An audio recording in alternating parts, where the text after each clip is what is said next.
ನ್ಯೂಸ್ಗೆ ಸ್ವಾಗತ. ಕುಮಟಾ ಸರ್ಕಾರಿ ಆಸ್ಪತ್ರೆಯ ಸಿಬ್ಬಂದಿಗಳು ಬಡ ರೋಗಿಗಳನ್ನ ನಿರ್ಲಕ್ಷ್ಯ ಮಾಡುತ್ತಿದ್ದು ತಾರತಮ್ಯ ಧೋರಣೆ ಅನುಸರಿಸುತ್ತಿದ್ದಾರೆ ಎಂದು ಸ್ಥಳೀಯರಾದ ದಿನೇಶ್ ಅವರು ಆಸ್ಪತ್ರೆಯ ವಿರುದ್ಧ ಗಂಭೀರ ಆರೋಪ ಮಾಡಿದ್ದಾರೆ. ಕುಮಟಾ ಸರ್ಕಾರಿ ಆಸ್ಪತ್ರೆಯಲ್ಲಿ ರೇಬಿಸ್ ಚುಚ್ಚುಮದ್ದು ದೊರೆಯದೆ ಅನೇಕ ರೋಗಿಗಳು ಪರದಾಡುವಂತಾಗಿದೆ. ಈ ಬಗ್ಗೆ ಅಲ್ಲಿಯ ಡಾಕ್ಟರ್ ಹಾಗೂ ಸಿಬ್ಬಂದಿಗಳನ್ನ ಕೇಳಿದರೆ ಈ ಔಷಧಿಗಳು ಖಾಲಿಯಾಗಿವೆ, ಯಾವಾಗ ಬರುತ್ತೆ ಅಂತ ಗೊತ್ತಿಲ್ಲ ಎಂಬ ಬೇಜವಾಬ್ದಾರಿ ಉತ್ತರ ನೀಡುತ್ತಾರೆ ಎಂಬ ಆರೋಪಗಳು ಸಾರ್ವಜನಿಕ ವಲಯದಿಂದ ಕೇಳಿಬರುತ್ತಿದೆ. ಸ್ಥಳೀಯರಾದ ದಿನೇಶ್ ಅವರ 1.5 ವರ್ಷದ ಮಗುವಿಗೆ ಚಿಕ್ಕ ನಾಯಿಯೊಂದು ಕಚ್ಚಿದ್ದರಿಂದ ಸರ್ಕಾರಿ ಆಸ್ಪತ್ರೆಗೆ ಕರೆತಂದಿದ್ದಾರೆ. ಆಗ ಅಲ್ಲಿಯ ಸಿಬ್ಬಂದಿಗಳು ಒಂದು ಚುಚ್ಚುಮದ್ದು ನೀಡಿದ್ದಾರೆ. ಮಾರನೇ ದಿನ ಮತ್ತೆ ಚುಚ್ಚುಮದ್ದು ಹಾಕಿಸಲು ಮಗುವನ್ನ ಕರೆತಂದಾಗ ಚುಚ್ಚುಮದ್ದು ಖಾಲಿಯಾಗಿದೆ ಎಂದು ಹೇಳಿದ್ದರಿಂದ ಖಾಸಗಿ ಔಷಧಿ ಅಂಗಡಿಯೊಂದರಿಂದ ಚುಚ್ಚುಮದ್ದು ಖರೀದಿಸಿ ಸರ್ಕಾರಿ ಆಸ್ಪತ್ರೆಯ ಶುಶ್ರೂಷಕಿಯರಿಂದಲೇ ಚುಚ್ಚುಮದ್ದು ಹಾಕಿಸಿದ್ದಾರೆ. ಆದರೆ ಚುಚ್ಚುಮದ್ದು ಖಾಲಿಯಾಗಿದೆ, ಇಡೀ ಉತ್ತರ ಕನ್ನಡ ಜಿಲ್ಲೆಯಲ್ಲಿ ಸಿಗುವುದಿಲ್ಲ ಎಂದ ಸಿಬ್ಬಂದಿಗಳು ತಮ್ಮ ಮುಂದೆ ನಾಯಿ ಕಚ್ಚಿಸಿಕೊಂಡು ಬಂದ ವಯಸ್ಸಾದ ಮಹಿಳೆಯರೊಳಗೆ ಚುಚ್ಚುಮದ್ದು ನೀಡಿದ್ದಾರೆ. ಈ ಬಗ್ಗೆ ಕೇಳಿದರೆ ಅವರನ್ನ ಕೇಳಿ ಇವರನ್ನ ಕೇಳಿ ಎಂದು ಸ್ಪಷ್ಟವಾದ ಉತ್ತರ ನೀಡದೆ ನನ್ನನ್ನು ನಿರ್ಲಕ್ಷ್ಯ ಮಾಡಿದ್ದಾರೆ. ಇದರಿಂದ ಬೇಸತ್ತ ನಾನು ಮಾಧ್ಯಮ ಮಿತ್ರರಿಗೆ ಸುದ್ದಿ ಮುಟ್ಟಿಸುತ್ತಿದ್ದಂತೆ ಸಮಾಧಾನವಾಗಿ ಚುಚ್ಚುಮದ್ದು ಖಾಲಿಯಾಗಿದೆ ಎಂದು ಉತ್ತರಿಸುತ್ತಿದ್ದಾರೆ. ಒಟ್ಟಾರೆ ಸರ್ಕಾರಿ ಆಸ್ಪತ್ರೆಯಲ್ಲಿ ಬಡ ರೋಗಿಗಳಿಗೆ ಸರಿಯಾದ ಮಾಹಿತಿ ನೀಡದೆ ಸತಾಯಿಸುತ್ತಾರೆ ಎಂದು ದಿನೇಶ್ ಅವರು ಗಂಭೀರ ಆರೋಪ ಮಾಡಿದ್ದಾರೆ. ನನ್ನ ಮಗ ಮನೆ ಹತ್ರ ಆಡ್ತಿರ್ಬೇಕಿದ್ರೆ ಸಣ್ಣ ಚಿಕ್ಕ ನಾಯಿ ಅವನಿಗೆ ಕಚ್ಚಿತ್ತು. ನಾನು ಸ್ಟಾರ್ಟಿಂಗ್ ಬಂದು ಇಲ್ಲ ಹತ್ರ ಒಂದು ಇಂಜೆಕ್ಷನ್ ಹಾಕ್ಸ್ಕೊಂಡು ಹೋಗಿದೆ. ಇವತ್ತು ಬಂದು ಕೇಳಿದಾಗ ಇಂಜೆಕ್ಷನ್ ಇಲ್ಲ ಅಂತ ಹೇಳಿದ್ರು. ಆವಾಗ 2-3 ಜನ 4 ಕಡೆ ಹೋಗಿ ಎನ್ಕ್ವೈರಿ ಮಾಡಿದೆ. ಅವರೆಲ್ಲ ಇಲ್ಲೋಗಿ ಅಲ್ಲೋಗಿ ಅಂತ ಕಳೆದ್ರು ನಾನು. ಆಮೇಲೆ ಮತ್ತೊಂದು ಕಡೆ ಬಂದು ಕೇಳಿದಾಗ ಅವ್ರ ಹೆಸರು ಏನೂ ಗೊತ್ತಿಲ್ಲ, 9ನೇ ನಂಬರ್ ಕೊಠಡಿಯಲ್ಲಿ ಇರ್ತಿದ್ರು ಅವರು, ಆ ಡಾಕ್ಟರ್ ಆಗಿತ್ತು. ಅವ್ರ ಹತ್ರ ಹೋಗಿ ಕೇಳಿದಾಗ ಇಂಜೆಕ್ಷನ್ ಇಲ್ಲ ಅಂದರೆ ಉತ್ತರ ಕನ್ನಡದಲ್ಲಿ ಇಲ್ಲ, ಎಲ್ಲೂ ಸಿಗೋದಿಲ್ಲ ಅಂತ ಹೇಳಿದೆ. ಅವಾಗ ನಾನು ಎಲ್ಲ ಕಡೆ ಕೇಳಿ ನೋಡಿದೆ. ಇಲ್ಲಿ ಕರೆದು ಹೇಳಿದಾಗ ನನಗಿಂತ ಮೊದಲೊಬ್ಬರು ಬಂದವರು. ನೆಕ್ಸ್ಟ್ ಟೈಮ್ ನಾನು ಮೀಡಿಯಾದವರೆಲ್ಲ ಬಂದ ಮೇಲೆ ಅವ್ರು ಬಂದು ಇಲ್ಲಿ ನೋಡಿದಾಗ ಅವ್ರಿಗೆ ಇಂಜೆಕ್ಷನ್ ಕೊಟ್ಟಿದ್ದಾರೆ, ನನಗೆ ಇಂಜೆಕ್ಷನ್, ನನ್ನ ಮಗನಿಗೆ ಇಂಜೆಕ್ಷನ್ ಕೊಡಲಿಲ್ಲ. ನಾನು ಪ್ರೈವೇಟಿಂದ ದುಡ್ಡು ಕೊಟ್ಟು ಅಲ್ಲೇ ಅವ್ರ ಹತ್ರನೇ ಇಂಜೆಕ್ಷನ್ ಹಾಕ್ಸ್ಕೊಂಡು ಹೋಗಿದ್ದೇನೆ. ಆದ್ರಿಂದ ಇವ್ರು ನಮ್ಮ ಮೋಸ್ಟ್ಲಿ ಭೇದ ಭಾವ ಮಾಡಿದ್ರಂಗೆ ಕಾಣ್ತದೆ. ಇಲ್ಲ ಎಲ್ಲಿದೆ ನಿಮ್ಮ ಏರಿಯಾ ಎಲ್ಲಿ ಬರ್ತದೆ ನೋಡಿ, ಕಾಗಲ್ ಪಂಚ ಅಲ್ಲೂ ಹೋಗಿ ಕೇಳಿ, ಅಲ್ಲೂ ಕೇಳ್ಕೊಂಡು ಇಲ್ಲಿ ಬರ್ಬೇಕಾಯ್ತು ಅಂತ ಹೇಳ್ತಾ ಇದ್ದೆ. ಪಕ್ಷೇತರ ಅಭ್ಯರ್ಥಿಯಾಗಿ ಸಾಗರ್ ತಾಲೂಕ್ ಪಂಚಾಯತ್ ಚುನಾವಣೆಯಲ್ಲಿ ಸ್ಪರ್ಧಿಸಿದ ತಮ್ಮ ಧರ್ಮಪತ್ನಿ ಆನಂದಿ ಲಿಂಗರಾಜ್ ಅವರನ್ನು ಗೆಲ್ಲಿಸಿದ ಜನತೆಗೆ ಎಸ್ ಲಿಂಗರಾಜ್ ಅವರು ಅಭಿನಂದನೆ ತಿಳಿಸಿದ್ದಾರೆ. ಜಾತಿ, ಧರ್ಮ, ಹಣ, ಹೆಂಡ ಹಾಗೂ ಬಾಡೂಟದ ಪ್ರಭಾವದಲ್ಲಿ ಪಕ್ಷೇತರರಾಗಿ ನೀತಿವಂತರು ಚುನಾವಣೆಯಲ್ಲಿ ಕೊಚ್ಚಿಕೊಂಡು ಹೋಗುತ್ತಿರುವ ಈ ಹೊತ್ತಿನಲ್ಲಿ ಆನಂದಪುರಂ ತಾಲೂಕು ಪಂಚಾಯಿತಿ ಕ್ಷೇತ್ರದ ಮತದಾರರು ಪಕ್ಷೇತರವಾಗಿ ಸ್ಪರ್ಧಿಸಿದ್ದ ತನ್ನ ಧರ್ಮಪತ್ನಿ ಆನಂದಿ ಲಿಂಗರಾಜ್ ಅವರನ್ನು ಹೆಚ್ಚು ಮತ ನೀಡಿ ಗೆಲ್ಲಿಸಿರುವುದು ಸ್ಮರಣೀಯ ಎಂದು ದಲಿತ ಸಂಘರ್ಷ ಸಮಿತಿಯ ಎಸ್ ಲಿಂಗರಾಜ್ ಹೇಳಿದರು. ಈ ಕ್ಷೇತ್ರದಲ್ಲಿ ಮತದಾರರು ನಮಗೆ ಸಹಕರಿಸಿ ನಮ್ಮ ಜಯಕ್ಕೆ ಸಹಕಾರ ನೀಡಿದ್ದಾರೆ. ಸೋಮವಾರ ಕರೆಯಲಾಗಿದ್ದ ಸುದ್ದಿಗೋಷ್ಠಿಯಲ್ಲಿ ಮಾತನಾಡಿದ ಅವರು, ಆನಂದಪುರಂ ತಾಲೂಕು ಪಂಚಾಯಿತಿ ಕ್ಷೇತ್ರದಲ್ಲಿ ರಾಷ್ಟ್ರೀಯ ಪಕ್ಷಗಳಿಗೆ 2 ಹಾಗೂ 3ನೇ ಸ್ಥಾನ ನೀಡಿ ತಕ್ಕ ಪಾಠ ಕಲಿಸಿದ್ದಾರೆ. ರಾಷ್ಟ್ರೀಯ ಪಕ್ಷ ಹಾಗೂ ಮುಖಂಡರು ಹಣವನ್ನು ಮಾನದಂಡವನ್ನಾಗಿ ಮಾಡಿಕೊಂಡು ಟಿಕೆಟ್ ನೀಡುವುದನ್ನು ಮೊದಲು ನಿಲ್ಲಿಸಬೇಕು. ಇಂತಹ ಚಟುವಟಿಕೆಯಿಂದ ಪಕ್ಷನಿಷ್ಠರಿಗೆ, ಪ್ರಾಮಾಣಿಕರಿಗೆ ಟಿಕೆಟ್ ಸಿಗದೆ ವಂಚಿತರಾಗುತ್ತಿದ್ದಾರೆ. ಆನಂದಿ ಲಿಂಗರಾಜ್ ಅವರ ಗೆಲುವು ಕ್ಷೇತ್ರದ ಜನರ ಗೆಲುವು ಎಂದು ಹೇಳಿದರು. ಬಹುಶಃ ಯಾಕೆ ಹೇಳಿದ್ರೆ ಚುನಾವಣೆಗಿಂತ ಪೂರ್ವದಲ್ಲಿ ಬಹುಶಃ ಅನೇಕ ಜನರಿಗೆ ನನ್ನ ಪರಿಚಯ ಇದೆ, ನಮ್ಮ ಮನೆಯವರ ಪರಿಚಯ ಯಾರಿಗೂ ಇಲ್ಲ. ಬಹಳಷ್ಟು ಜನ ಸ್ನೇಹಿತರಿಗೆ ನಮ್ಮ ಮನೆಯವ್ರು ಕಾಂಟೆಸ್ಟ್ ಮಾಡಿದ್ದಾರೆ ಅಂತ ಯಾರಿಗೂ ಗೊತ್ತಿಲ್ಲ. ಬಹಳ ಜನ ಈಗಲೂ ಕೂಡ ನಿಮ್ಮ ಮನೆಯವ್ರು ಹೌದಾ, ನಿಮ್ಮ ಮನೆಯವ್ರು ಕೇಳುವಂಥ ಸಂದರ್ಭ ನಿರ್ಮಾಣ ಆಯಿತು.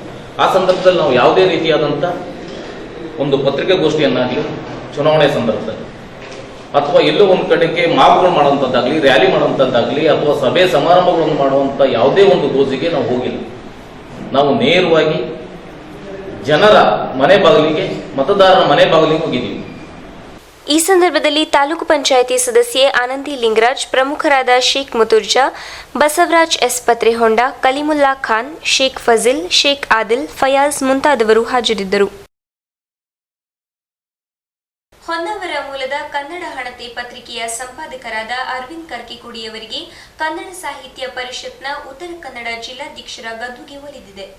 ಕನ್ನಡ ಸಾಹಿತ್ಯ ಪರಿಷತ್ ಉತ್ತರ ಕನ್ನಡ ಜಿಲ್ಲಾ ಅಧ್ಯಕ್ಷ ಸ್ಥಾನಕ್ಕೆ ಕನ್ನಡ ಹಣತೆ ಪತ್ರಿಕೆಯ ಸಂಪಾದಕರಾದ ಅರವಿಂದ್ ಕರ್ಕಿಕೋಡಿ ಹಾಗೂ ಕರಾವಳಿ ಮುಂಚಾವು ಪತ್ರಿಕೆಯ ದಾಂಡೇಲಿಯ ವರದಿಗಾರರು, ಲೇಖಕರೂ ಆದ ಬಿಎನ್ ನಾಯಕ್ ವಾಸರೆಯವರ ಮಧ್ಯೆ ತೀರಾ ಪೈಪೋಟಿ ನಡೆದಿದ್ದು, ಅಂತ್ಯದಲ್ಲಿ ಹೊನ್ನಾವರ ಮೂಲದ ಕನ್ನಡ ಹಣತೆ ಪತ್ರಿಕೆಯ ಸಂಪಾದಕರಾದ ಅರವಿಂದ್ ಕರ್ಕಿಕೋಡಿ ಒಟ್ಟು 8 ಮತಗಳ ಅಂತರದಲ್ಲಿ ಬಿಎನ್ ನಾಯಕ್ ವಾಸರೆಯವರ ವಿರುದ್ಧ ಜಯಶಾಲಿಯಾಗಿ ಉತ್ತರ ಕನ್ನಡ ಜಿಲ್ಲಾ ಅಧ್ಯಕ್ಷ ಸ್ಥಾನ ಗಿಟ್ಟಿಸಿಕೊಂಡಿದ್ದಾರೆ.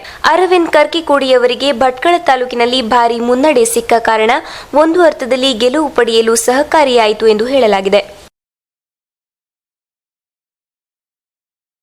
ಭಟ್ಕಳ ತಾಲೂಕಿನ ಗಂಗಾಧರ್ ನಾಡ್ಕರ್ಣಿಯವರು ಸತತವಾಗಿ 40 ವರ್ಷಗಳಿಂದ ಸ್ವಯಂ ಪ್ರೇರಿತರಾಗಿ ಊರಿನ ಸ್ವಚ್ಛತಾ ಕಾರ್ಯದಲ್ಲಿ ತೊಡಗಿಕೊಂಡು ನಿಸ್ವಾರ್ಥ ಸೇವೆಯನ್ನ ಮೆರೆದಿದ್ದಾರೆ. ಪ್ರಧಾನಿ ನರೇಂದ್ರ ಮೋದಿ ಅವರಿಗಿಂತ ಮೊದಲೇ ಒಬ್ಬ ವ್ಯಕ್ತಿ ತಮ್ಮ ಊರನ್ನ ಸ್ವಚ್ಛವಾಗಿಡುವ ಕೆಲಸ ಮಾಡುತ್ತಿದ್ದು ಎಲ್ಲರ ಪ್ರಶಂಸೆಗೆ ಪಾತ್ರರಾಗಿದ್ದಾರೆ.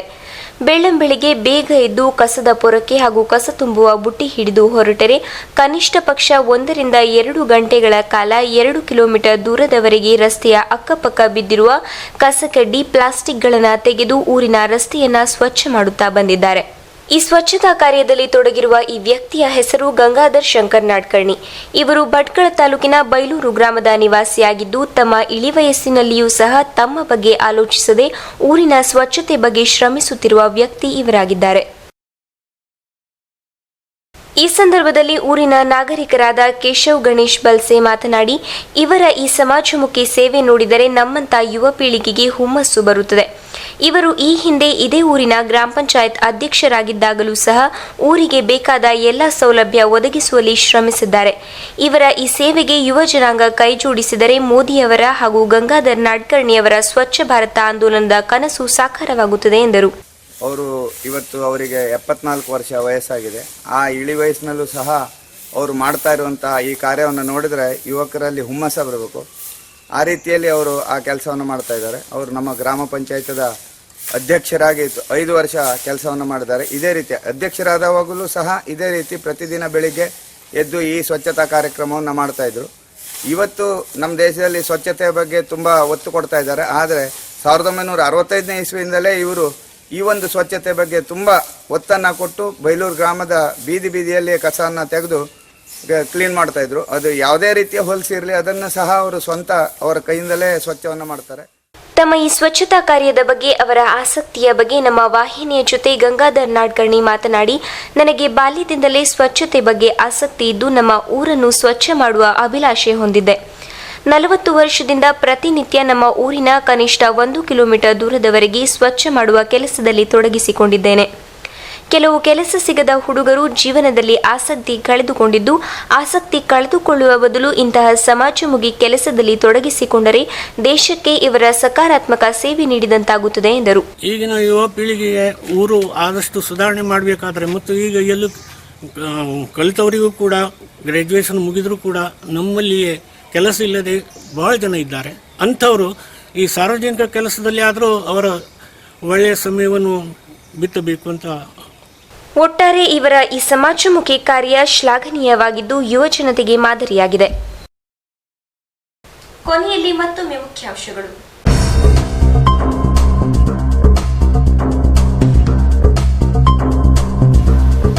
ಕನ್ನಡ ಸಾಹಿತ್ಯ ಪರಿಷತ್ ಚುನಾವಣೆಯಲ್ಲಿ ಶಿವಮೊಗ್ಗ ಜಿಲ್ಲಾಧ್ಯಕ್ಷರಾಗಿ ಡಿ.ಬಿ. ಶಂಕರಪ್ಪ ಅವರು ಆಯ್ಕೆಯಾಗಿದ್ದು ಅವರನ್ನ ಬೆಂಬಲಿಸಿದ ಸಾರ್ವಜನಿಕರಿಗೆ ಹಾಗೂ ಕನ್ನಡ ಸಾಹಿತ್ಯ ಪರಿಷತ್ ಆಜೀವ ಸದಸ್ಯರಿಗೆ ಸುದ್ದಿಗೋಷ್ಠಿ ಮೂಲಕ ಅಭಿನಂದನೆ ತಿಳಿಸಿದ ಎಸ್.ವಿ. ಹಿತಕರ್ ಜೈನ್.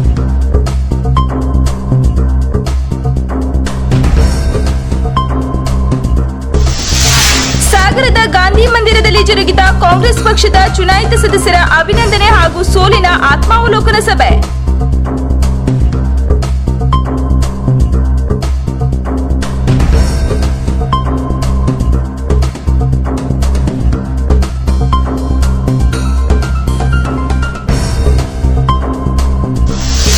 ಸತತ 40 ವರ್ಷಗಳಿಂದ ಸ್ವಯಂ ಪ್ರೇರಿತರಾಗಿ ಊರಿನ ಸ್ವಚ್ಛತಾ ಕಾರ್ಯದಲ್ಲಿ ತೊಡಗಿಕೊಂಡಿರುವ ಭಟ್ಕಳದ ಗಂಗಾಧರ್ ನಾಡ್ಕರ್ಣಿ.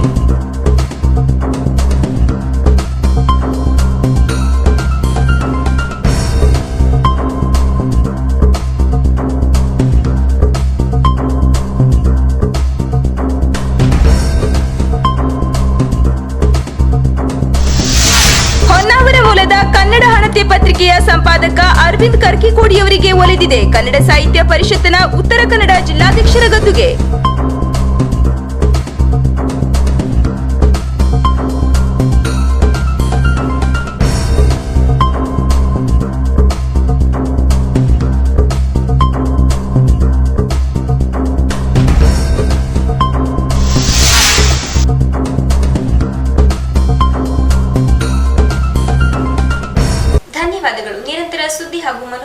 ಸುದ್ದಿಗಾಗಿ ನೋಡ್ತಾ ಇರಿ ಸ್ಫೂರ್ತಿ ಟಿವಿ.